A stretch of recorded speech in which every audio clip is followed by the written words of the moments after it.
Good morning. आज बिल्कुल गुरु पूर्णिमा है, तो बिल्कुल गुरु का आशीर्वाद को प्राप्त करके आप लोग सफलता की ओर अग्रसर होइए। और ध्यान होगा कि आज से ठीक 1 महीना पहले हमारा पढ़ा था वर्ल्ड एनवायरनमेंट डे 5 जून। वहाँ से मेरा पहला लेक्चर ऑनलाइन स्टार्ट हुआ था और आज अपने को पूरा क्या हो गया, ये 1 महीना हो गया। हमको पढ़ाई को कंटिन्यू रखना है, लेकिन कुछ चीज़ें जिसके कारण कुछ बच्चों को डाउट्स होते हैं, पहले उनको मैं क्लियर कर दूं। ये जैसे आप देख रहे हैं यहाँ पर, एक आपका जायसवाल क्लासेस है और दूसरा क्या है आपका ये टेकलाइट है। जायसवाल क्लासेस का नाम इसलिए आ गया बीच में, आपको बता रहा हूँ मैं, क्योंकि मार्केट में बहुत से लोग जायसवाल क्लासेस के नाम से नोट्स को सेल कर रहे हैं। मैंने पहले भी इस चीज़ का जिक्र किया था। जायसवाल क्लासेस मेरा खुद का इंस्टीट्यूट था, जिसको लगभग मैंने 25 साल तक का करीब चलाया, लेकिन बाद में जब गवर्नमेंट जॉब में आने के कारण इंस्टीट्यूट को मैंने अपना क्लोज कर दिया था। लेकिन हुआ क्या कि जो मेरा नोट्स है या स्टूडेंट के द्वारा जो मेरे को जायसवाल सर का एक नाम दिया गया, मतलब पूरे राज्य में स्टूडेंट लोगों ने मुझे फेमस बनाया। मतलब मेरे पास कोई क्वालिटी है या नहीं मैं नहीं जानता, लेकिन मेरे स्टूडेंट्स के पास इतनी क्वालिटी थी कि उन्होंने मुझे राज्य स्तर पर इस राज्य वन सेवा परीक्षा या ACF रेंजर एग्जाम के लिए 1 मैन शो के नाम से इसको फेमस कर दिया। तो ये तो था पॉजिटिव, लेकिन उसका दूसरा नकारात्मक पक्ष क्या हुआ कि बहुत सारे इंस्टीट्यूट, कुछ इंस्टीट्यूट तो क्लासेस भी चालू कर दिए, किसी को बुला के पढ़वा दे रहे हैं क्लासेस बाय जायसवाल सर। बहुत सारे बुक्स स्टॉल वाले क्या कर रहे हैं, नोट्स का सेल कर रहे हैं, जायसवाल क्लासेस का नोट्स। तो मैंने पहले ही बताया था कि भाई मेरे कुछ स्टूडेंट्स लोग फोटो कॉपी करके नोट्स को दुकानदारों को दे दिए, मान लिया जाए। अब दुकानदार क्या कर रहा है कि कुछ टॉपिक तो वास्तव में हमारे इंस्टीट्यूट के हैं, लेकिन उसके साथ में क्या कर रहा है कि जो अनुपयोगी और उनकी जो कचरा प्रकार की सामग्री है उसको भी मिला करके उसके साथ में सेल कर दे रहे हैं, जो कि बहुत ही घातक है। अब दिक्कत यह आई कि जायसवाल क्लासेस का कोई अस्तित्व तो नहीं था, क्योंकि मैं सर्विस में आने के बाद पहले बताया कि मैंने उनसे बंद कर दिया था। तो उनके खिलाफ कार्यवाही करने के लिए जायसवाल क्लासेस का अस्तित्व आवश्यक था, इसलिए फिर से एक बार जायसवाल क्लासेस का रजिस्ट्रेशन कराया गया है और रजिस्टर्ड इंस्टीट्यूट होने के साथ ही अब उनके खिलाफ क्या है, कार्यवाही करना आसान होगा। तो इसलिए जायसवाल क्लासेस आपको फिर से आ गई है और यही समझ जाइए एक मदर इंस्टीट्यूट है। जिस जायसवाल सर को आप जानते हैं वही इस जायसवाल क्लासेस के संस्थापक थे। दूसरा, बच्चों को कंफ्यूजन हो जाता है कि टेकलाइट। तो मैंने जब अपना जायसवाल क्लासेस को बंद कर दिया था तो उस दौरान जो ACF और रेंजर का एग्जाम विशेष करके छत्तीसगढ़ में जो आयोजित होता है उसके लिए टेकलाइट के साथ अपन जुड़ गए। टेकलाइट जिसके संचालक हैं जो आपका श्री महेंद्र प्रताप जी हैं, तो उनके साथ हमारा ACF रेंजर को चलाने के लिए मतलब एक गठबंधन हुआ है, या जायसवाल क्लासेस और इनके बीच में क्या है एक प्रकार का अनुबंध हुआ है। उसके अंतर्गत एक क्लास चल रही है।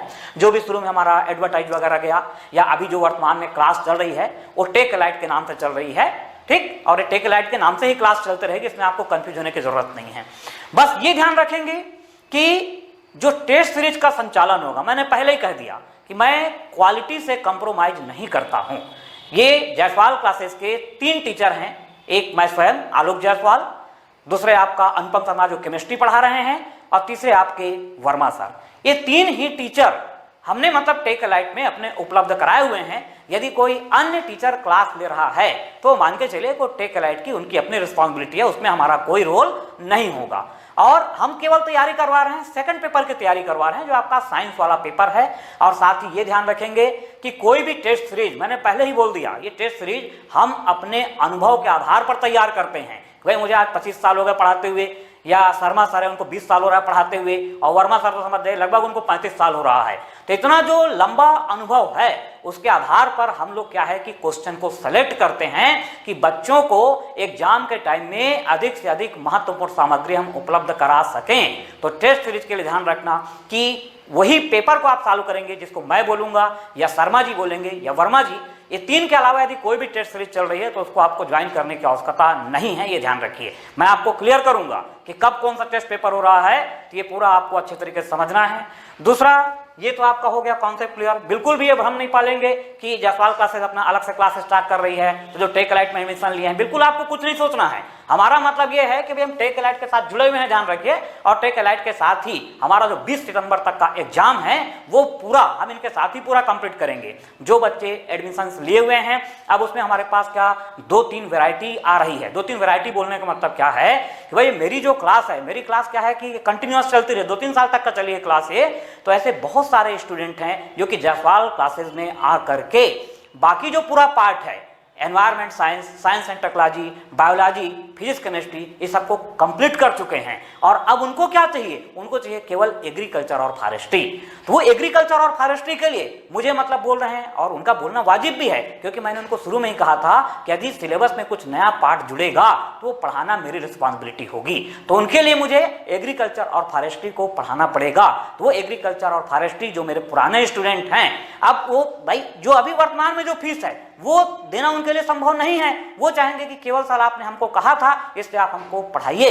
तो उनके लिए क्या है कि जायसवाल क्लासेस का अस्तित्व में आना जरूरी है। ध्यान रखिए कि पुराने स्टूडेंट को हम कैसे कंसीडर करें। भाई अभी यही आप देखिए कि फीस में थोड़ा बहुत वेरिएशन आया, लोगों ने हल्ला करना शुरू कर दिया कि सर अभी 15 दिन पहले फीस कुछ और थी और अभी 10 दिन पहले या 5 दिन पहले फीस में कुछ और चेंजेस आ गया। तो मेरा ये कहना है कि आप बिल्कुल इन मुद्दों पर मत जाइए। थोड़ा बहुत डिफरेंस आता रहता है, वो कोचिंग की अपनी पॉलिसी होती है, आप उसके बीच में मत उलझिए। समझ गए आप? मतलब ये देखिए कि आपका एग्जाम क्या है कि लगभग 70-75 दिन बचा हुआ है, तो 2-4 हजार का डिफरेंस कोई बहुत बड़ा डिफरेंस नहीं होता है। और उसके बाद भी यदि वास्तव में किसी को ऐसा लग रहा है कि सर हमारे साथ गलत हुआ है, तो वो मेरे को पर्सनली अपना कॉल कीजिए। ये मेरा प्रॉमिस है कि उसको प्रॉपर चेक करके या उसकी जांच करके कि क्या अनियमितता है या क्या वाकई में किसी के साथ अन्याय हो रहा है, तो वो फीस आपको क्या है कि रिफंड कर दिया जाएगा। लेकिन मेरा यह मानना है कि आप इस चीज पर मत उलझिए, वो ज्यादा बेटर होगा। आप ये समझिए कि आप एक सकारात्मक सोच की तरफ बढ़ रहे हैं और आपको एक बहुत अच्छा मेटर, एक अच्छा प्लेटफॉर्म मिला है, वहां से जा करके आप अपने लक्ष्य को आसानी से भेद सकते हैं।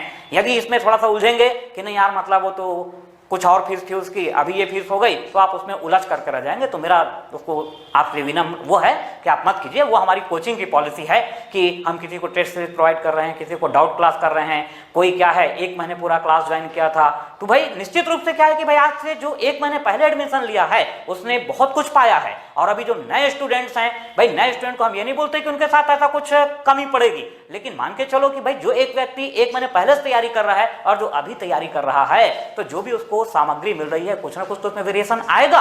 तो आप इन सब चीजों को मत सोचिए, केवल एक सकारात्मक सोच के साथ कि भाई मेरे को 20 सितंबर को एग्जाम देना है और इस एग्जाम में मेरे को कामयाबी हासिल करना है, ये आपको सोचना पड़ेगा। समझ गए? तो यहां पर ध्यान देखिए, तो मैंने बता दिया कि ओल्ड स्टूडेंट न्यू स्टूडेंट का कॉन्सेप्ट क्या है। दूसरा ये भी ध्यान दीजिए कि भाई मैंने पहले नहीं सोचा था कि ऑनलाइन क्लास में मुझे इतनी ज्यादा कामयाबी मिलेगी।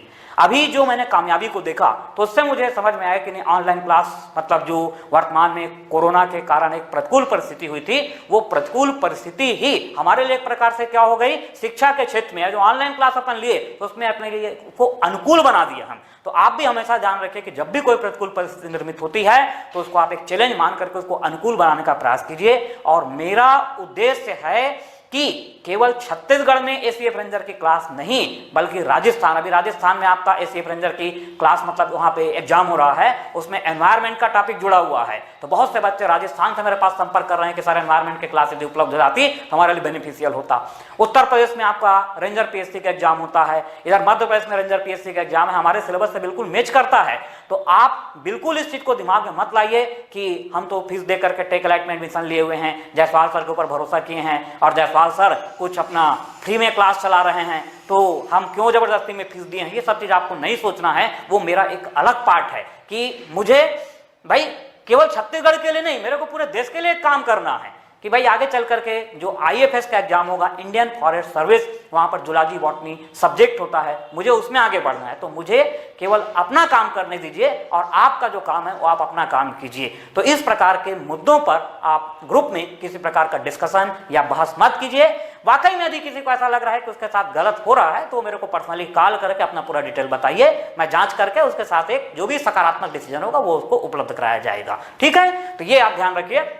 तो मेरा मतलब क्या है कि भाई जायसवाल क्लासेस में कुछ फ्री वीडियोज वगैरह को मैं डालूंगा, तो आपको मतलब सीधी सी बात है कि मैं बोलूँ आपको अधिकार ही नहीं इस चीज का कि बोलने का कि मतलब जायसवाल सर फ्री में चला रहे हैं। भाई ये मेरी अपनी स्वतंत्रता है।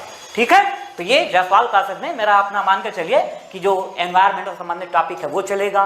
दूसरा एक मुद्दा क्या आता है, देखिए कि भाई जो बच्चा पहले क्लास किया है, तो शुरू में सेल बायोलॉजी वगैरह क्लास को ले चुका हूं, और वर्तमान में यदि मैं सेल बायोलॉजी से संबंधित कोई टॉपिक टेक एलाइट वाले ग्रुप में डालता हूं, तो उनको क्या लगता है, कह रहे सर तो आप बार बार पुराना वीडियो डाल रहे हैं। सीधी सी बात है। और जो नया स्टूडेंट है उसकी रिक्वायरमेंट क्या है कि